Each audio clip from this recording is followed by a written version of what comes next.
Welcome back to Catholic Answers Live. As promised, Jimmy Akin here with us this hour as we continue with Open Forum. Your calls are welcome, 888-318-7884. Open Forum means open to anyone, whatever your religious persuasion, and open to just about any question you got. Jimmy's pretty open to your questions, whether they have to do with the church, morality, philosophy, or maybe you want to talk about science or science fiction or something like that. Jimmy's happy to take your call, 888-318-7884. Jimmy Akin, of course, is senior apologist here at Catholic Answers and the proprietor of Jimmy Akin's Mysterious World. It's been a long time. Nice to see you again, Jimmy. Yeah, likewise. How you doing? I'm doing really well. Still recovering from a trip. I don't recover as well as I expected to. I think I'm getting old.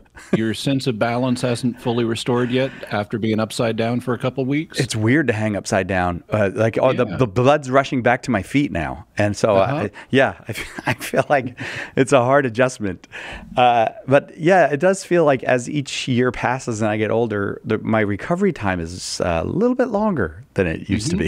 So, again, 888-318-7884. Tomorrow, a new episode will drop on Jimmy Akin's Mysterious World. And Jimmy, what do we got? Well, so from the early days of Mysterious World, we developed a couple of tongue-in-cheek sayings. The first one was, "It's always aliens," because that's one of the options people leap to when they consider what might explain something mysterious. And the other one is, "It's always demons," because that's the other hypothesis that people tend to leap to whenever they're considering what might explain something mysterious. But there are some people who want to say it's always alien demons, that, in other words, all aliens are demons. So if you see a UFO or you meet an alien, it's really a demon trying to trick you somehow. And there have even been people, now a lot of people just assert that with no argumentation, which is frankly lame, because if you're going to assert something, you need to have reasons for it. Yeah. But there have been people who've tried to argue this, and I found a book by a couple of evangelical authors who make an extensive argument that it's always alien demons. And so in tomorrow's show, we're going to look at their arguments and see why they fail. Ah, very good.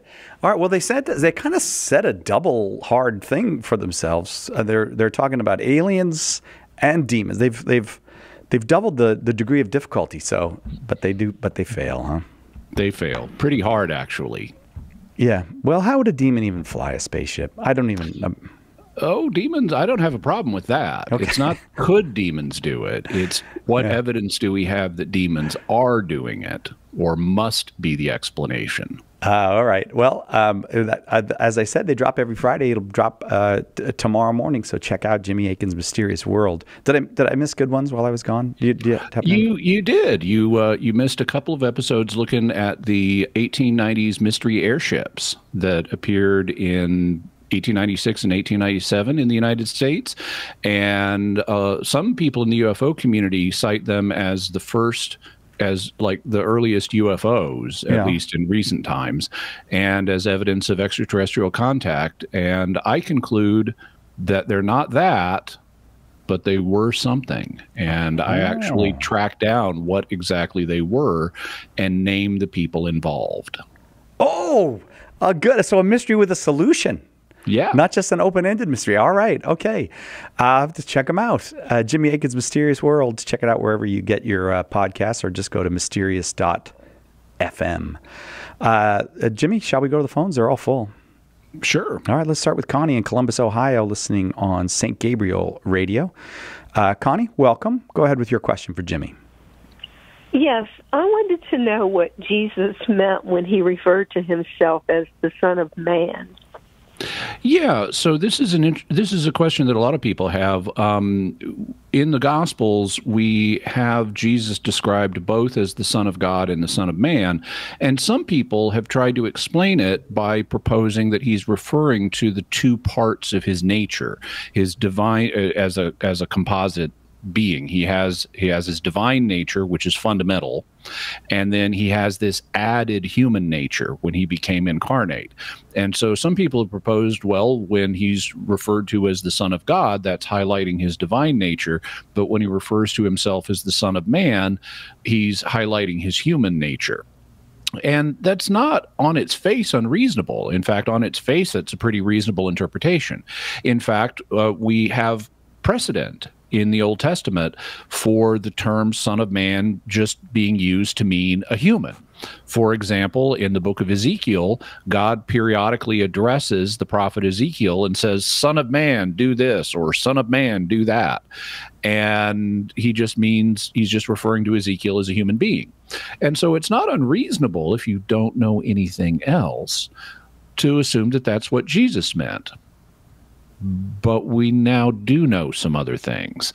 It turns out, if you study Jewish literature from the period in which Jesus lived, and this is known as the Second Temple era, because Solomon's temple had been destroyed and the new temple had been built, so this is the Second Temple era.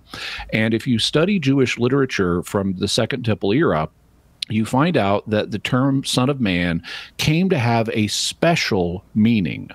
And we see kind of the groundwork for this meaning in the book of Daniel. In the book of Daniel, at one point, Daniel has a vision of what he calls the Ancient of Days, by which he means God, sitting on a throne in heaven. And there are other thrones up there too. And so he's getting a vision of God in his heavenly court. And then, riding on a cloud of heaven, he sees one like a son of man. That's how Daniel describes him, one like a son of man.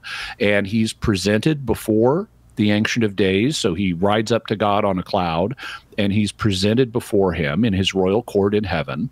And God arrives. God is described as being a cloud rider. And so what a lot of people in Judaism in the Second Temple era said is, he may look like a human, but he's not quite a human. He's a divine figure. He doesn't come from the earth in Daniel's vision. He's already up in heaven, and he rides clouds like God does. And so they would identify this Son of Man figure as another divine figure. He's sometimes called the second power in heaven next to God. He's also sometimes called the lesser Yahweh, indicating he is Yahweh, but he's sort of distinct from Yahweh. And there are discussions of the Son of Man that grew out of this tradition. For example, there's a book known as First Enoch, which was written mostly in the first few centuries before Christ. And it's got a lot of stuff in it about the Son of Man. And it has the Son of Man as this heavenly figure who's going to come at the end of time, and he's going to be given dominion over all people. And in First Enoch, it identifies Enoch as the Son of Man, but that's not the only possible the only possible identification. Well, when Jesus in Mark's gospel is on trial before Caiaphas, the high priest says to him, "Tell us plainly who you are. Are you the Son of the Blessed? Are you the Son of God?" And Jesus says, "I am. And from now on, you're going to see the Son of Man coming with the clouds of heaven." So Jesus is saying, that's who I am. I'm that heavenly Son of Man from Daniel's vision. I'm that guy. I'm the second power in heaven. I'm the lesser Yahweh. And so even though Son of Man previously in Israelite history had just meant a human being, in the Second Temple era, when Jesus lived, it had come to mean a special divine figure that ruled with God in heaven over all peoples. And that's what Jesus means when he identifies himself as the Son of Man. Connie, how's that for you? That's great. That's great. Thank you. Well, thank you. Thanks very, very much for the call. You brought us right up to the break, so we'll take that break, be right back with more Open Forum with Jimmy Akin on Catholic Answers Live. Let us help you with your question today on Catholic Answers Live. Do you have a question but prefer to ask it privately? Catholic Questions can help. Go to CatholicQuestions.com to ask your question online, email us, drop us a letter, or give us a call. Longtime Catholic Answers Live apologist and author Jim Blackburn or another Catholic Questions apologist will be happy to assist you. Catholic Questions proudly supports Catholic Answers Live, so visit us at CatholicQuestions.com today. That's CatholicQuestions.com. Are you prepared to vote?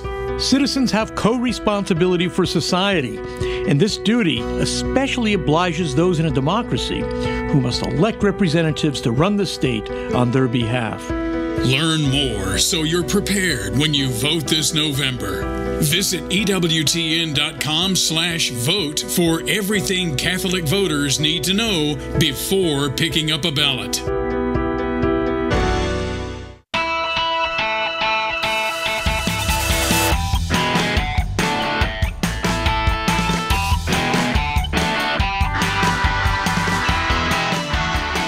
Welcome back to Catholic Answers Live. Hey, we have a rewards program over at shop.catholic.com. In addition to the fall sale that's going on right now, you can sign up for rewards points. You just go to shop.catholic.com and then /rewards. And everything you buy, you get some points. You know how a rewards program works. I don't have to tell you how a rewards program works. It's just that we got one. Check it out at shop.catholic.com. Open forum this hour, Jimmy Aiken, our guest, and Richard is in San Pablo, California, listening on the Catholic Answers Live app. Richard, thanks for downloading the app onto your phone. Go ahead with your question for Jimmy. Hey, Jimmy. So I was asked by the Missionaries of Charity to evangelize a young 18-year-old man who's been baptized, but he has not received the sacrament of First Communion and confirmation. I don't have a relationship with this young man, and so how would I approach him to evangelize and to motivate him to go to RCIA or to get those sacraments? Well, there's no single answer to this. It's going to depend on the individual and what his personal state is, what his personal inclinations are. And if you don't already know that, then the first thing to do is start asking him questions. Also, if you don't have a relationship with him, you may want to start building a relationship with him. Say, hey, you want to go out and get a cup of coffee or a Coke or a hamburger or go watch a sports ball game or whatever it may be. But in general, if you want to know the best way to evangelize a person, asking the person questions is really the best way to start. Because if you don't know about the person's inclinations and their background, then you're kind of flying blind. You don't know what's going to be most effective for the person. So you say this gentleman has been baptized but has not received further sacraments. Do you know if he has displayed to this point any interest in religion? I think you said the Missionaries of Charity asked you to evangelize him. Has he displayed any interest in religion to them? I think they have interaction with his mother because they actually live across the street from the convent. And so based on that relationship, I think the introduction was made. And so I had a brief conversation with him, but the follow-up is, I kept thinking to myself, how am I going to do this? How do I follow up with this individual? Because based on, those reasons I said, so. Well, what I would do if I really didn't know much about him is I'd get together with him. Now, it sounds like you've been introduced to him in a context where he knows religion is involved. And so that's good. Yeah. That means you don't have to bring up the topic. But you could say, hey, the nuns over in the convent thought it would be good if I got to know you and see if I could help you out. Why don't you tell me about yourself? Tell me about your life. Tell me about what you're interested in. Tell me about what you think about religion. Tell me about all that stuff. And that will generate lines of conversation that you can then develop with him, including the one about tell me what you think about religion. And you could say, have you ever thought about going to church? I understand you haven't been confirmed yet or received communion yet. Wouldn't you like to do that to complete your faith, to complete your initiation into the faith? And so I would just take a question asking approach and see what he says and keep asking questions, make invitations, including ones that don't have anything to do with religion, like, go get a burger or go watch sports ball together or something, find some common ground. So it seems like you're actually showing an interest in him, not just in him with respect to religion. Because if you communicate effectively to people that you really care about them as an individual, they're going to take what you have to say about religion and any other subject more seriously. So I would say I would ask him questions, including about religion, but not only about religion. And I would make invitations, including invitations, hey, you want to go to church together? I'd be happy to take you. Or, but also not only about religion, other things that you can do to get to know each other and have a little bonding. Richard, thank you very much for that call and for that question. Jimmy, you used the phrase sports ball a couple times, and I wanted to tell you a gentleman called yesterday and told us he doesn't play sports ball. So your phrase is being picked up out there. Yeah. I don't play sports ball either. No. Elias in Glendale, California, watching on YouTube. You are next, Elias. Go ahead with your question for Jimmy. Hello, yes. This question is a bit personal, but there's been certain number combinations that I've been seeing more and more, sometimes repeatedly in the same day. And they've been making me uneasy. And now the numbers that they've been are not the usual ones that everybody's afraid of. They're more personally related. Okay. And there's even been instances where there'll be numbers or even letters that form like a word. And this is like on license plates, for example. And it feels like it's some kind of sign, but at the same time, the message that it seems to be conveying is a negative one where I need to look down on somebody that I know, that I feel like I shouldn't look down on them, or even on myself. So it's kind of like one of those things where, as us, when we're religious, we sometimes go, oh, look at that priest said this sermon, and I heard this song. Oh, it kind of matches. And sometimes you have this feeling like something is giving you this, right? But you don't necessarily know 100%. It just feels like that. The thing is, with me, there's been this sort of almost like continuous, I guess you could call it a coincidence. Okay. It's been Elias, affecting me. So that's basically the question. Like, how do we, does our church say anything about not doing that? Okay. Well, the church doesn't have a document that says don't, pay attention to number signs or things like that. It does say we shouldn't be superstitious. And so we then need to, look further into this and say, is there a basis here for someone sending you a message, or is there no basis, in which case paying attention to the numbers would amount to kind of low-grade form of superstition.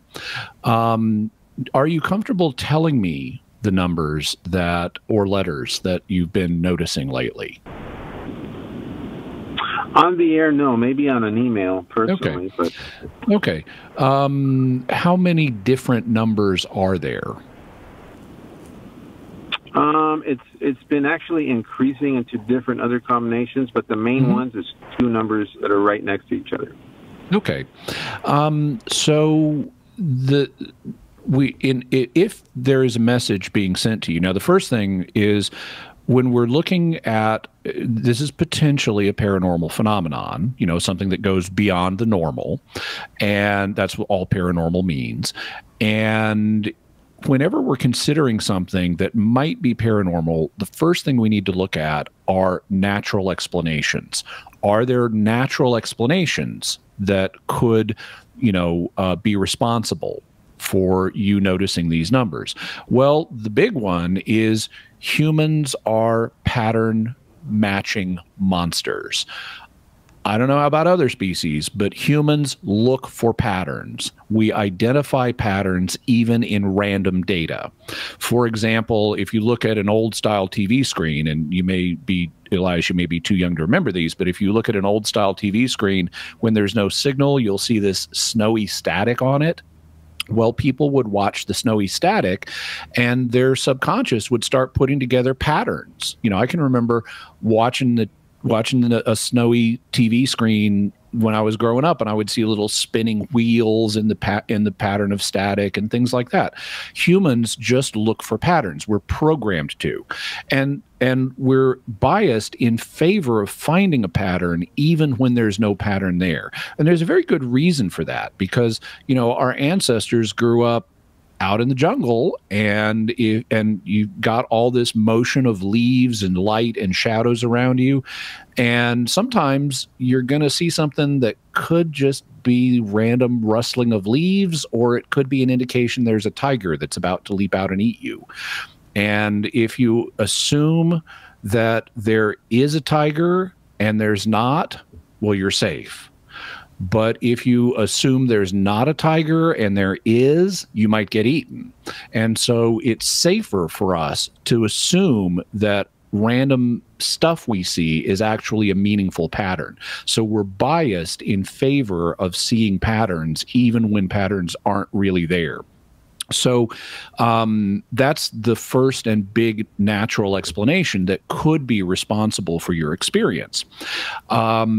Having said that, it's not impossible that you could be sent a sign through numbers appearing, but we then need to ask another question, which is who would be sending the sign? Well, some people might think it's the universe. The universe is sending me a sign. But the problem with that is that would be superstition, because the universe does not have a mind. The universe cannot send signals. So who could? Well, it could be God or one of God's agents, like an angel or a saint or something, or it could be a demon. Okay, so those are possible sources, but it would need to be something like that, because no living human has the ability to send you a sign in this way. The universe does not have the ability to send you a sign in this way. If you're receiving a sign, it would have to come from someone like God or the devil or one of their agents. So how could we figure out if you're being given a sign? Well, there would be ways to test this, and an obvious way to test it would be to say, God, if you're sending me a sign, I need confirmation. I need to know that this is more than my human pattern matching going on here, that I'm just happening to notice these things, because that's a known phenomenon. It's sometimes called the 1111 phenomenon, where after people hear about the number 1111, they start noticing it everywhere. And so it's quite possible that one or two or some of these numbers got lodged in your subconscious, and now whenever you encounter them, your subconscious pops it up to your conscious awareness and says, hey, that's that number we've been looking for. Notice it's here right now. That could just be your subconscious doing it. So you could say, God, if this is you sending me a signal, I need you to show me that. And so please let me see that number and see if it happens. If the number does not regularly appear, then I would assume it's just pattern matching. It's just your subconscious noticed these numbers a while back and you've kind of got them stuck in there and there is no message. On the other hand, what if you see that it does? You try it 20 times and it appears 18 out of 20 times. Well, then that would be a stronger case that there is some kind of message going on here. And then we need to proceed to another question. Is the message consistent with God or with the devil?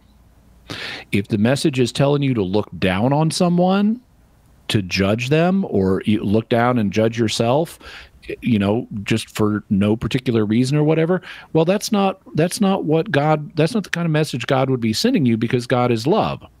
And so if the message is fundamentally negative, then even if there is a signal that's being sent to you, I would write it off and say it's not coming from God, so ignore it. Elias, I was about to come back to you, but actually I'm going to leave it there and hope that was helpful to you, because the music is about to play and we won't be able to have that back and forth because we got to go out to the break. But you're welcome to call back. Thank you very much for the call. Hey, all the lines are full right now. Maybe there'll be one line open during the break. You're welcome to give it a try. 888-318-7884. It's open forum. Jimmy Akin is our guest. More of that right after this on Catholic Answers Live.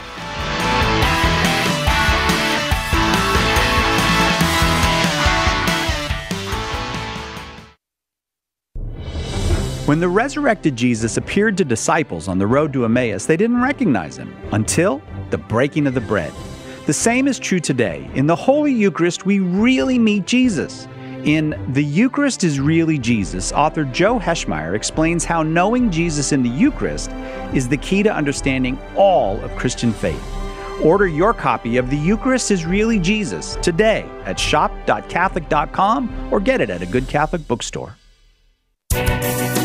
Our Lord needs articulate defenders of the truth to spread the joy of the Catholic faith.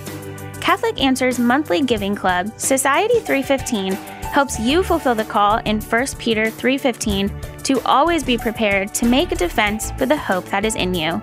For as little as $10 a month, you'll help Catholics grow in faith, bring lapsed Catholics home, and lead non-Catholics to the truth. Go to casociety315.com and join today. Is relativism dead? It sure seems dead. Each day, new moral demands are made, and they are presented to us as absolutes.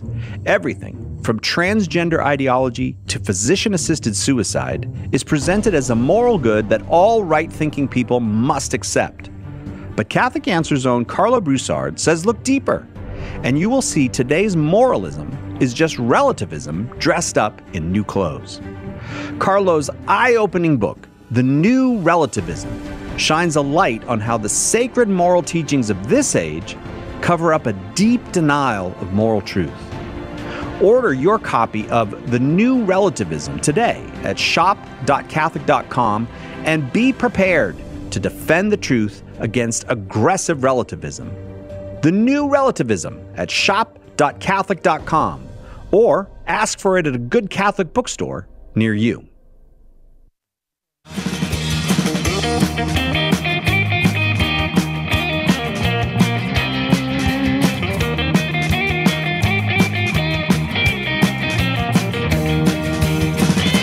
Welcome back. Catholic Answers Live, a little bit of groovy music for you. It's a Thursday. Jimmy Akin's here. So nice to be back in the studio doing what I really love doing, and very grateful for you that I get to do it because you're here. 888-318-7884 is the number. It's open forum. Lines have been staying full, so back we go to the phones for Jimmy. Thomas is in Omaha, Nebraska, listening on Spirit Catholic Radio. Thomas, we're glad you're here. Go ahead with your question for Jimmy. Thank you for taking my call. So my question stems from a story I heard on Spirit Catholic Radio a couple weeks ago. I'm just going to dumb it down to the elements. A priest, was talking about family members. There was a man who never believed in Christ and didn't have faith in his life. He lost consciousness due to a heart attack, and a woman was there and I guess performed what's called an emergency baptism on him. And the priest was talking about how he was confident that this man was in heaven or was saved in one sense. And then he went on to say, with the disclaimer, that because he never regained consciousness after he got baptized, he never committed any sins and therefore wouldn't have to go to purgatory. And I was just curious if this is consistent with Catholic teaching and where we might be seeing this coming from Scripture. Okay, well, so we don't have anything in Scripture that directly addresses a situation like this. So I'm not going to be able to give you Bible verses. But we can reason about it based on theological principles that have roots in Scripture, like baptism and purgatory and so forth, as they that have been explored and developed by the church. So we can take church teaching and apply it to a situation like this. Now, one of the things that the church does not want to happen is for people to be baptized against their will. Baptism must be accepted voluntarily. And in a situation like this, I understand, if you care about someone and they're in a coma and so forth, that you may want to just go ahead and baptize them. But unless they have shown some sign that they would want that they're open to being baptized, you're not supposed to do it. And so so we've kind of got a fork in a decision tree here. And the question to ask at the fork is, was the person fundamentally open to God or not? If the person was not fundamentally open to God, then even if you baptize him, it's not gonna have its effect. It's not gonna put sanctifying grace in his soul. And so he would not be saved if on whatever deep level down in his soul he was fundamentally closed to God. On the other hand, if he was deep down fundamentally open to God, even though he didn't ask to be baptized, then, and I'm assuming that for purposes of this discussion, even though he didn't ask to be baptized, if he was fundamentally open to God, then the baptism would have its effect. It would put sanctifying grace in his soul, and he would go to heaven. He would be saved. As far as the question of would he have to go to purgatory, well, the view that you articulated, this priest is saying that because he didn't commit any sins after his baptism since he was in a coma, that's not rejected by Catholic teaching. It is, in fact, an opinion that a lot of people have held. It has been thought historically, at least the common view has been that that what purgatory burns off or removes is are the punishments of a temporal nature that are due to sins committed after baptism. And since this guy didn't commit any sins, then he wouldn't have anything to be removed by purgatory, and he would go straight to heaven, assuming he was fundamentally open to God. However, in more recent times, the church has been articulating what purgatory does a little bit differently. If you look in the Catechism of the Catholic Church, or if you look in Pope Benedict XVI's encyclical Spes Salvi on Christian hope, it understands the so-called punishments of purgatory not as penalties that are inflicted from without because of specific actions people have done, but rather something that is more organic than that. And so in the Catechism, and this is also true in some of the audiences of John Paul II, it articulates the purpose of purgatory as freeing us from our disordered attachments, from the brokenness that we have that would lead us into sin.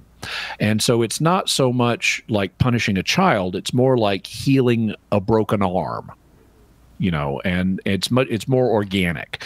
And on that understanding, it would not rule out someone needing to have some purification after their death, because we've all got brokenness, and that brokenness does not go away immediately upon getting baptized.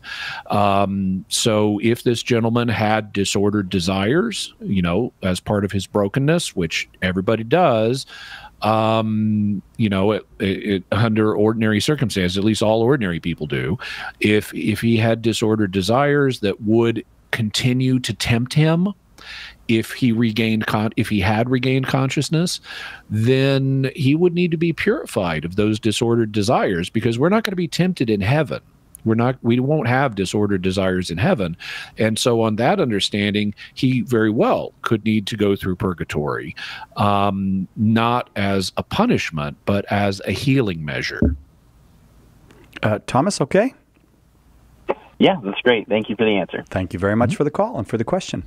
We got time to do another question before we have to go to the break. Let's go to Alex in Esmond, North Dakota, watching on Twitch. Alex, we're glad you're here. Go ahead with your question. Hi, yeah. So I was looking at getting a job at a kind of local coffee bar. It's a chain company, and I went on their website to see if they supported any kind of charities and what they were. And I found that they supported just one, and it said something about like trying to get healthcare in like South American countries, and it was quite vague about like what exactly they meant by healthcare, and I couldn't find any more information. So my question is just, is it okay for me to go there and take this job, or do I need to look into it more? Well, healthcare in South America is a good thing. Healthcare anywhere is a good thing. And in South America in particular, it's economically underdeveloped. There are some countries there that have really been ruined by their governments economically, and a lot of people don't have healthcare down there. So promoting healthcare is a good thing. My question was more just if that might be something like abortion or something like that. Well, even if it was, you know, it wouldn't be an automatic no for this job. What you have to look at is not do the people in the company do anything evil? Because if you can't take a job where people do anything evil, you're never going to have a job, because people in every company are sinners. They all do things that are evil, whether they talk about it in public or not. So as a result of that, Catholic moral theologians have developed what are called the principles for cooperation with evil, because we can't live in the world and not cooperate with people who are doing evil. So are you being asked to directly support abortion? Well, you have no indication of that. They haven't asked you to perform an abortion or, you know, pay for one or anything like that. At most, they may take some of their corporate earnings and devote that to a charity that maybe performs abortions with some of that money, but they're not even advertising that. So they're just saying we're promoting healthcare. That can mean giving people shots and helping babies get over illnesses and stuff. They're not even advertising abortion, and most companies these days are not shy about advertising it if that's what they're trying to do. So I would assume if they are having any involvement with abortion in these countries, it's going to be very minor. And if it's minor and you're not directly involved, then it's what is known as remote material cooperation. You're not formally cooperating because you don't approve of abortion, so the material would be the cooperation would be material rather than formal, which means you're not yourself sinning. And and because they're just doing a tiny little bit of stuff maybe that you're not involved in, that's clearly remote. And when your involvement with someone who's doing something evil is remote and material, it can be justified for a proportionate reason, like I need a job. And basically, no matter where you go, you're going to be cooperating with people who are in some way doing evil. So you're going to have remote material cooperation no matter where you go.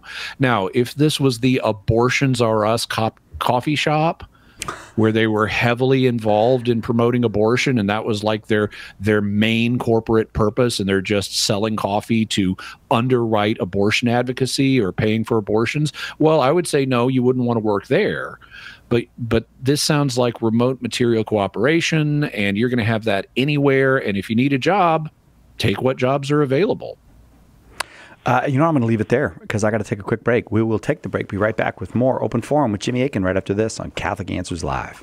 Hang on. Catholic Answers Live will return in a moment. Underwriting for Catholic Answers Live is provided by Real Estate for Life. Real Estate for Life connects homebuyers and sellers to real estate agents while supporting pro-life organizations. On the web at realestateforlife.org. One of the biggest mistakes a Christian can make is to try to do good without God's help. St. Therese said, when we trust only ourselves and not God, our soul becomes incapable of virtue. Her remedy? Works of charity. And the greatest work of charity is to share the gospel. At St. Paul Street Evangelization, a Catholic nonprofit, we encourage you to share the gospel with someone who doesn't know Jesus. Catholic Answers is supported in part by St. Paul Street Evangelization, streetevangelization.com. The most original and exclusive Catholic content is on EWTN Radio. You know, we talk story with each of our very unique guests for the whole hour, so that you can go deep with us as you yourself pursue your own story of heroic virtue and as you pursue intimacy with God. The Bear Wozniak Adventure, Saturday night, 6 Eastern on EWTN Radio.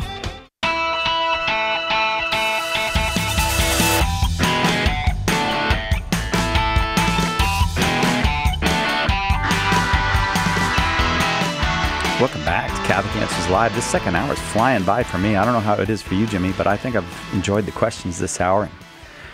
It has scooted. So off we go back to the phones, try to get everybody who has called on with Jimmy before we have to go for the day. And Mary is in Massachusetts. Mary, thank you very much for your call. Go ahead with your question for Jimmy. Hi there. I'm going to be quick because I've got two children in the background, but my question is it okay to permanently substitute fasting from food with a different sort of fasting if you suffer from an eating disorder, or if you are recovered from the eating disorder but want to avoid any sort of fasting in case it triggers something? So this is, I assume we're talking about an eating disorder, something like anorexia nervosa, where where one is avoiding food in an unhealthy way, and you're concerned that if I fast, it could cause that condition to recur. Is that accurate? Yes. Okay. Is the eating condition medically diagnosed? No. Okay. Have you been put on a special eating plan by your physician? No. Okay.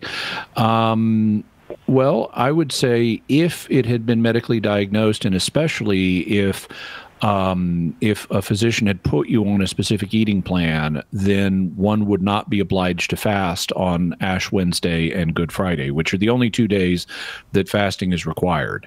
And it's a very mild fast. It's just you can have one full meal and 2 smaller meals, So you even get to eat 3 times a day. It's just not 3 full meals. Sometimes you'll hear people say the 2 smaller meals can't add up to a second meal, but that's nonsense. That is not in the law. That is a misinterpretation. You're allowed to have 1 full meal and 2 smaller meals.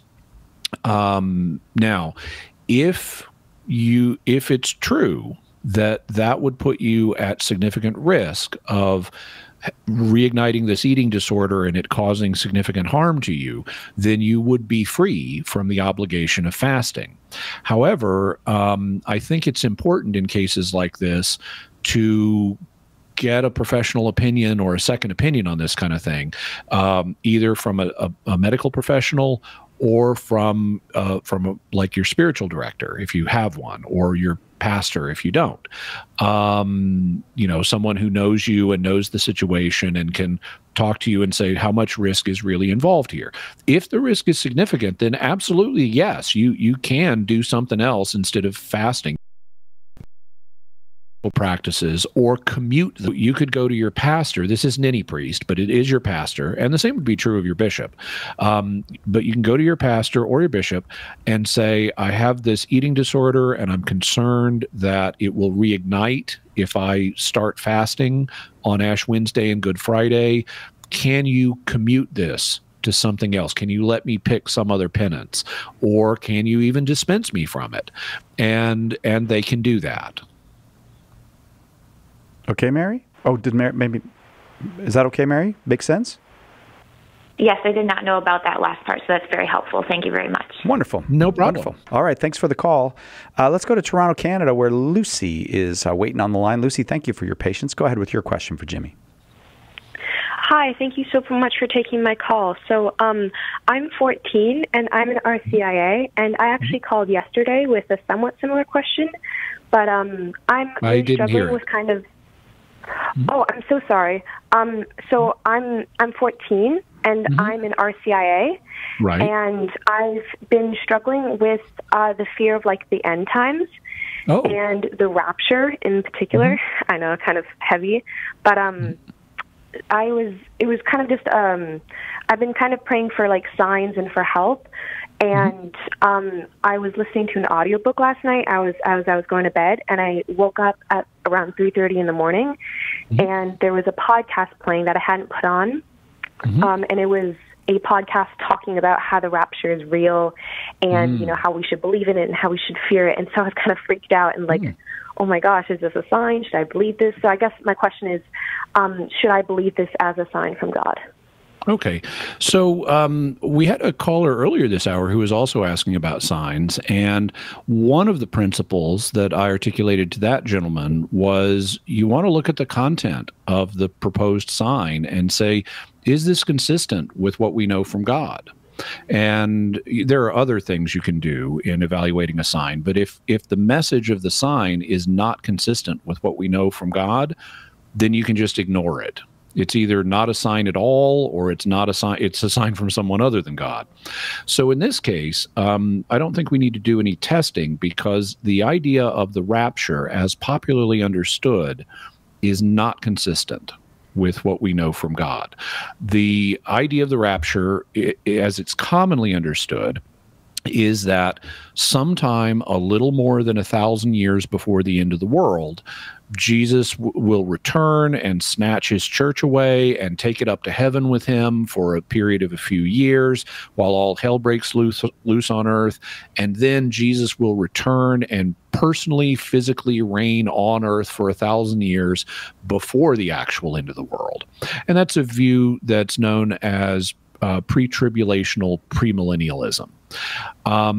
This view is actually only a couple hundred years old. It is not the historic Catholic view. It is not the historic Protestant view. It arose in a group called the Plymouth Brethren over in England in the 1820s, so just about 200 years ago.